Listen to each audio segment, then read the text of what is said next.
In 1964, a mother in Malawi stood in the dust in front of her yard, clutching her children. In front of her stood the mob. They gave her two choices: buy a 25-cent political party card or watch your world burn. In this video, I'm revealing how that the governing body does not care about the life of its members, but only cares about its brand. But anything that threatens the brand of Jehovah's Witnesses, they engage in theocratic warfare, which includes lying.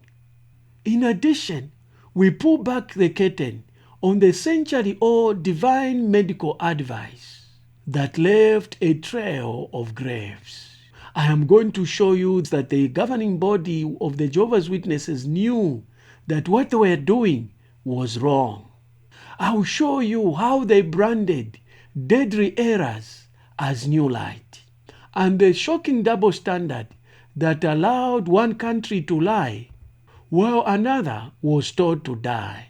By the end of this video, you'll see why the Watchtower Society takes the authority of God, but the legal liability of the used car salesman. If you are new here, you are welcome. If you are not, welcome back. If you have not subscribed to this channel, kindly do me a favor. Subscribe and smash the notice bell, because by doing so, you are helping us to continue bringing you more deep dives like this one. In 1964, a mother in Malawi stood in the dust in front of her yard, clutching her children. In front of her stood the mob. They gave her two choices: buy a 25-cent political party card or watch your world burn. Spend 25 cents on a political party card or watch your world burn. Because the governing body in Brooklyn had said buying a political card was a sin against God, the woman chose the latter. She was beaten, her house was torched, thousands of Jehovah's Witnesses were raped, tortured, murdered in Malawi for neutrality. Our theme this month is Christian neutrality. What it means, what it takes, and why we choose it.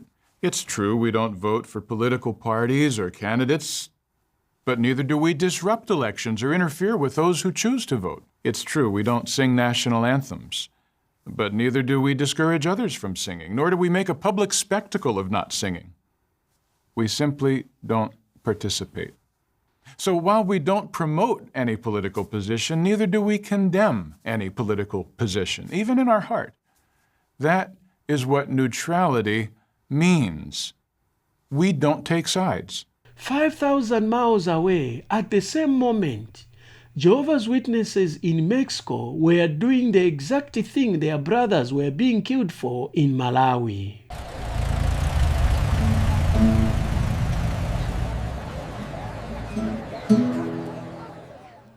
And the governing body didn't just know about it, but they also approved it. The vaccination revision. For decades, the Jehovah's Witnesses didn't just discourage vaccines, they waged a war against it. From 1921 to 1952, the organization didn't just call vaccines a personal choice, they called it demonic.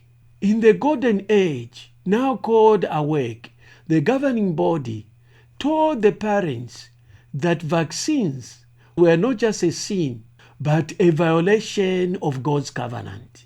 Imagine you are a parent at the height of polio and smallpox outbreak. You are not just afraid of the disease, you are also afraid of the life of your children, will cost you eternal damnation. Now look at the two dates, 1931 and 1993. In 1993, the governing board of the Jehovah's Witnesses looked in the eyes of the world and said, our position on vaccinations has always been consistent. This was more than a mistake. It was gaslighting at its best. They erased 30 years of divine instructions that caused untold misery and suffering among its members. And they did it at the stroke of the pen. But why? To protect the sheep? No. To protect the shepherd's brand. Step 2. Malawi, Mexico hypocrisy. The secret files. Now we reach the darkest chapter of this investigation, and this is where consistency dies. In the 1960s and 70s, the Jehovah's Witnesses in Malawi were undergoing great persecution. The governing board of the Jehovah's Witnesses had told them they could not buy a political card, even to save lives, because it violated neutrality. But at the same time, the Mexico branch was worried. Young witnesses were required to carry a catrilla, a military service card. Without it, you could not get a passport or even get a driver's license. The Mexico branch office asked Brooklyn for guidance, and here is what they asked for. Can the brothers just bribe the officials, pay a little money to have the card stamped, as if they had saved when they didn't? The governing board responded, yes. They told the Mexico branch it was a matter of conscience to bribe the officials for a fake military document. Think about the weight of this matter. When in Malawi, Jehovah's Witnesses members were being hacked for refusing to pay for a political card at 25 cents.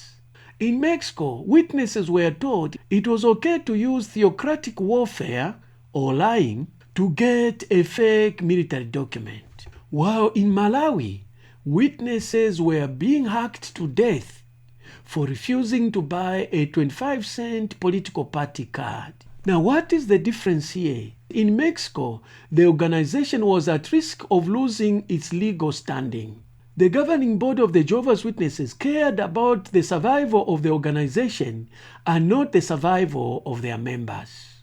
To them, the brothers in Malawi were a great story for the yearbook, while the brothers in Mexico were a legal liability.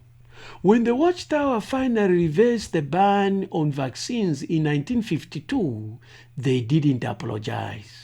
They didn't offer a fund to the families of children who suffered from preventable diseases. Instead, they added a chilling disclaimer. The society cannot take responsibility in the way the case turned out.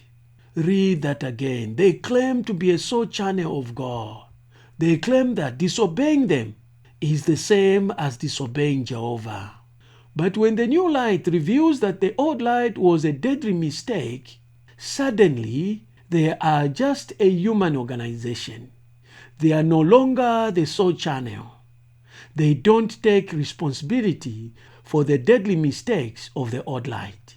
Well, knowing this, then, we are not embarrassed about adjustments that are made, nor is an apology needed for not getting it exactly right previously. We understand this is how Jehovah operates. He reveals matters gradually when it is needed. And also, the governing body is neither inspired nor infallible, and so it can err in doctrinal matters or in organizational direction. The brothers do the best they can with what they have and what they understand at the time, but are happy if Jehovah sees fit to clarify matters. They give divine commands, but when people die, they hide behind legal disclaimers. They have the arrogance of a prophet, but the accountability of a used car salesman. I promise to show you that they knew they were playing with people's lives. The outcome, the cost of new light. The consistent position of the Watchtower is a myth. It is a corporate branding strategy to keep you from looking at the graves. The cost of new light isn't just a new magazine or a changed meeting time. The cost is measured in human lives, in the blood of martyrs who died for a rule that did not apply in Mexico, in the scarred bodies of children who were denied vaccines in the 30s and 40s. They told you they were consistent, but I've shown you documents they were not. If they were wrong then and lied about it, and what else are they lying about today and calling it new light tomorrow? If this video has resonated with you, kindly do me a favor Like, subscribe, and smash the notice bell so that when you upload another video, you receive a notification. And by doing so, you are also helping us to continue bringing you more deep dives like this one. To watch other videos dealing with how Jehovah's Witnesses have called past deadly mistakes as new light, click on this link.